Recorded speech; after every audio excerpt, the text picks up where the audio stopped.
गोजोन्थों must welcome बेक एभरिवान नोंथांमोननिसिम आंनि गोसो गोरबोजों बरायग्रोबावनाय थाबाय। दिनै जेबो खामानि गैयैनि जाहोनावहाय आं दिनै आरो खेबसेबाव गोदान बोसोरनि नोंथांमोननि गेजेराव नुजाफैबावबाय। दा थारैनो दिनैहाय जोंनि बिटिसिनि बिटिआरनि सिइएम प्रमद बर' बिथाङा बुंदों बयबो शान्तिनि थाखाय साननांगौ आरो गुबुनखौ साननो हानाय बेबादि मानसिया जानांगौ होननानै दिनै थारैनो जोंनि नैबे बिटिसिआवहाय प्रमद बर' मानगोनां जोंनि बिटिआरनि सिएम बिथाङा थारैनो जोंनि बर'नि गेजेरावहाय गोजोन थासारि लाबोनो हाबाय नामा आरो बिथाङा दिनै जोंनि बर'नि गेजेरावहाय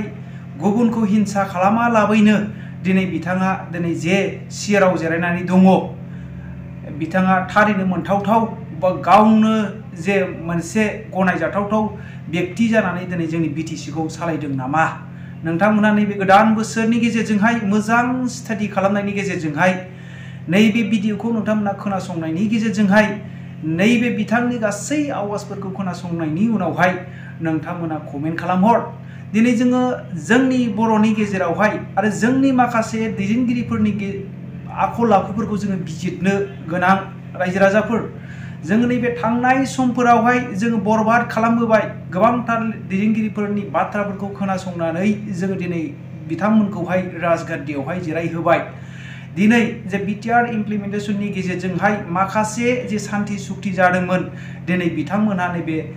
5 बोसोर जालांबायानो नाथाय दिनै मोनसेबो डेभेलपमेन्टखौ आंनि नोजोरजों नुनो मोनाखै। नोंथांमोना नैबे फैबाय थागोन नैबे गोदान बोसोरनिफ्राय गोदान प्लानिं लानानै जेनाखि मानसिया जायनाखि लिडारा जोंखौ मोजां दैदेनलांनो हागोन जोंनि हारिखौ डेभेलपमेन्ट खालामलांनो हागोन बे मानसिखौ जोङो नैबे गोदान बोसोरनिफ्राय सायख'नायनि गेजेरजोंहाय जोङो दिनैहाय बिथांमोनखौ गोजौआव दैखांनाया मोजां। जोङो दिनै गोबांथार जोंनि एमपिफोरखौ जोङो नुबाय दिनै बिथांमोना जेबो मोनसेबो पारफेक्टलि बर'नि थाखाय मोनथायखौ जोङो नुनो मोनाखै आरो थांनाय जोङो एमपिफोराव नायदो जोंनि बिटिसिनिफ्राय दिलीप सयकियामोन बायदि दिनै जोङो बिटिसिनि थाखाय बिटिआरनि थाखाय खामानि मावनांगौमोन नाथाय सानैजों जे कन्ट्रभारसि जालायनायफोरखौसो जोङो नुनो मोन्दों आरो गोबांथार जोंनि हारिखौहाय गादबनानै सालायबोबाय थानायखौ जोङो नुनो मोन्दों। बिनिखायनो जोङो नैबे गोदान बोसोरनिफ्राय गोदान थांखि लानानै गोदान बिथांखि लानानै मानसिफोरखौ जोङो मोनफ्रोमबो बिथिङाव स्टाडि खालामनानै जोङो गोजौआव दैखांनाया मोजां। रायजो राजाफोर दिनैहाय प्रमद बर' मानगोनां बिथाङा मा बुंदों नोंथांमोनहा बिथांनि बाथ्राखौ खोनासंनायनि गेजेरजों कमेन्ट खालामहर। आङो नैबे गोदान बोसोरनि गेजेरजों बयखौबो आसा आरो मिजिं खालामो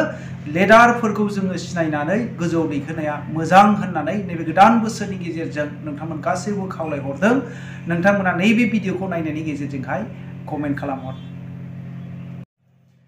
गोजोन्थों मस्ट वेलकाम बेक एभरिवान नोंथांमोननिसिम आंनि गोसो गोरबोजों बरायग्रोबावनाय थाबाय।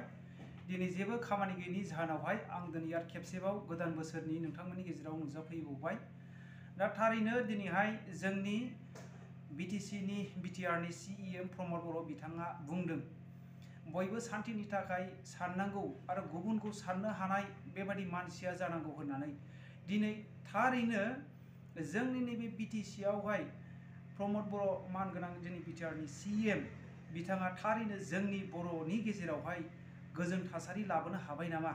आरो बिथाङा दिनै जोंनि बर'नि गेजेरावहाय गुबुनखौ हिंसा खालामालाबैनो दिनै बिथाङा दिनै जे सियाराव जिरायनानै दङ बिथाङा थारैनो मोनथावथाव बा गावनो जे मोनसे गनायजाथावथाव बेक्ति जानानै दिनै जोंनि बिटिसिखौ सालायदों नामा। नोंथांमोना नैबे गोदान बोसोरनि गेजेरजोंहाय मोजां स्टाडि खालामनायनि गेजेरजोंहाय नैबे भिडिअखौ नोंथांमोना खोनासंनायनि गेजेरजोंहाय नैबे बिथांनि गासै आवाजफोरखौ खोनासंनायनि उनावहाय नोंथांमोना कमेन्ट खालामहर। दिनै जोङो जोंनि बर'नि गेजेरावहाय आरो जोंनि माखासे दैदेनगिरिफोरनि आखल आखुफोरखौ जोङो बिजिरनो गोनां रायजो राजाफोर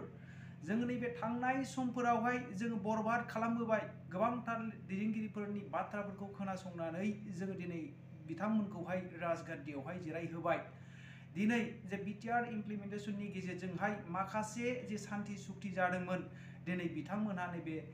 5 बोसोर जालांबायानो नाथाय दिनै मोनसेबो डेभेलपमेन्टखौ आंनि नोजोरजों नुनो मोनाखै। नोंथांमोना नैबे फैबाय थागोन नैबे गोदान बोसोरनिफ्राय गोदान प्लानिं लानानै जेनाखि मानसिया जायनाखि लिडारा जोंखौ मोजां दैदेनलांनो हागोन जोंनि हारिखौ डेभेलपमेन्ट खालामलांनो हागोन बे मानसिखौ जोङो नैबे गोदान बोसोरनिफ्राय सायख'नायनि गेजेरजोंहाय जोङो दिनैहाय बिथांमोनखौ गोजौआव दैखांनाया मोजां। जोङो दिनै गोबांथार जोंनि एमपिफोरखौ जोङो नुबाय दिनै बिथांमोना जेबो मोनसेबो पारफेक्टलि बर'नि थाखाय मोनथायखौ जोङो नुनो मोनाखै आरो थांनाय जोङो एमपिफोराव नायदो जोंनि बिटिसिनिफ्राय दिलीप शइकियामोन बायदि दिनै जोङो बिटिसिनि थाखाय बिटिआरनि थाखाय खामानि मावनांगौमोन नाथाय सानैजों जे कन्ट्रभार्सि जालायनायफोरखौसो जोङो नुनो मोन्दों आरो गोबांथार जोंनि हारिखौहाय गादबनानै सालायबोबाय थानायखौ जोङो नुनो मोन्दों। बिनिखायनो जोङो नैबे गोदान बोसोरनिफ्राय गोदान थांखि लानानै गोदान बिथांखि लानानै मानसिफोरखौ जोङो मोनफ्रोमबो बिथिङाव स्टाडि खालामनानै जोङो गोजौआव दैखांनाया मोजां।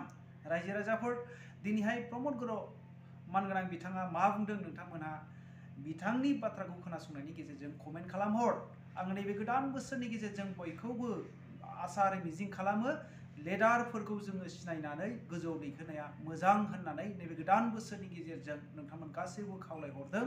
नोंथांमोना नैबे भिडिअखौ नायनायनि गेजेरजोंहाय कमेन्ट खालामहर। मैं आपनालोक सकलोলৈ नतुन बछৰৰ शुभेच्छा जनाइছো আৰু ভগৱানৰ ওচৰত প্ৰাৰ্থনা কৰিছো 2025 চনত আপোনালোক সকলোৰে মনৰ আশাবিলাক আপোনালোকৰ বিভিন্ন যি চিন্তা এইবিলাক সফল হওক আৰু শান্তি সম্প্ৰীতি মৰম স্নেহৰ মাজেৰে আপোনালোকে প্ৰত্যেকটো মিনিট প্ৰত্যেকটো পল যাতে কটাব পাৰে ইয়াৰ কাৰণে মই ভগৱানৰ ওচৰত প্ৰাৰ্থনা কৰিছো। আজিৰ সময়ত যেটো দেখিছো যে টেক্সট বুকৰ যেটো টিচিং এণ্ড লাৰ্নিং এটো আমাৰ জীৱিকাৰ কাৰণে আমাৰ কেৰিয়াৰৰ কাৰণে সহায় কৰে কিন্তু ডাঙৰ চ্যালেঞ্জটো হৈছে আমাক ভাল মানুহ লাগে ভাল মানুহ সৃষ্টি কৰিব লাগে আৰু এই ভাল মানুহ অভাৱ হৈছে যাৰ কাৰণে বহু বছৰ আগতে এজন গুৱাহাটীতে এজন ব্যক্তিয়ে ভাষণ দিছিলে যে প্ৰত্যেক বছৰে ইউনিভাৰ্সিটি বিলাকৰ পৰা গোল্ড মেডেল লৈ ভাল ভাল ছাত্ৰ ছাত্ৰী ওলাই আহে কিন্তু দেশত কৰাপশন কম হোৱা নাই দেশত ভুল কামটো কম হোৱা নাই বেয়া কামটো কম হোৱা নাই আৰু এই 1-2 বছৰত আমি দেখিলো বিভিন্ন দেশৰ বিভিন্ন প্ৰান্তৰ হিংসাও বাঢ়ি গৈছে বিশ্বৰ বিভিন্ন প্ৰান্তৰ হিংসাও বাঢ়ি গৈছে তাৰ মানে আমাৰ শিক্ষাই কি কৰিছে আমাৰ শিক্ষা দি আমি পৃথিৱীত এতিয়াও হিংসাটো শেষ কৰিব পৰা নাই আমাৰ শিক্ষা দি এতিয়াও আমি মানুহৰ প্ৰতি যিটো বেয়া চিন্তা হিটো আমি শেষ কৰিব পৰা নাই তো কবাত নহয় কবাত আমি ফেল হৈছো যেতিয়া আমাৰ চকুৰ আগতে কোনোবা এটা মানুহে কাকবা হত্যা কৰিছে কোনোবা এটা এজন মানুহে কোনোবা আমাৰ বাইদেউসকলৰ ভনীসকলৰ বেয়া চকুৰে চাইছে তেতিয়া আমাৰ প্ৰশ্ন আহে যে শিক্ষা অনুষ্ঠান ধৰ্মীয় অনুষ্ঠান সকলো ফেল হ'ল নেকি আজিৰ এই সভ্যতাটো কিয় আমাৰ মানৱ জাতিৰ তেনেকুৱা চিন্তাবিলাক আছে এই কথাবিলাক প্ৰশ্ন আহে তো এই কাৰণে মই অনুৰোধ কৰিম যে আমি বিজ্ঞান শিকাইছো সব শিকাইছো অংক শিকাইছো এটোটো একদম প্ৰয়োজন ইয়াৰ লগতে দুটা শব্দটো সদায় সংযোজন কৰিব লাগে এটো হল প্ৰেম আৰু শান্তি আমি প্ৰেম যেটো আছে মৰম যেটো লাভ বুলি কোৱা হয় এটো সকলো মানুহক আমি ভাবি লম যে মানুহে জন্মৰ পৰাই আমি হিংসক নহয় আমি অহিংসক মানে জীৱ হয় কিন্তু এটা সময়ত যায় আমি হিংসক হৈ যাওঁ কিন্তু যোনে প্ৰেম কৰিব জানে প্ৰেম কৰে মানে মৰম স্নেহৰ মূল্যটো বুজি পায় হি বেলেগৰ কথাটো ভালকে চিন্তা কৰিব পাৰে হি কেতিয়াও হিংসা কৰিব নোৱাৰে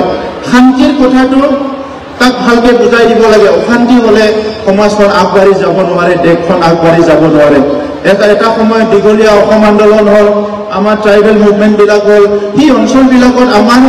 শিক্ষা অৰ্থনীতি সব আমি পিছ পৰি আছিলো কিন্তু আজি শান্তি হোৱাৰ কাৰণে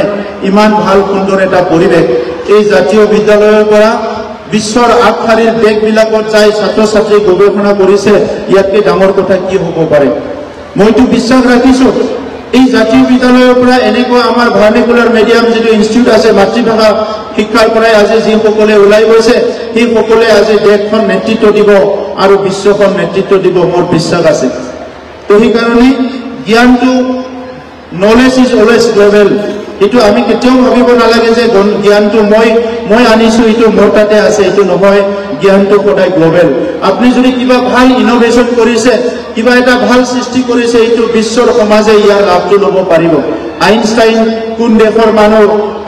কাৰ সন্তান আছিলে সেইটো ডাঙৰ কথা নহয় আজি আইনষ্টাইনে যি ফৰ্মুলা ওলাই গ'ল এইটো গোটেই বিশ্বই ইয়াৰ লাভটো ল'ব পাৰিছে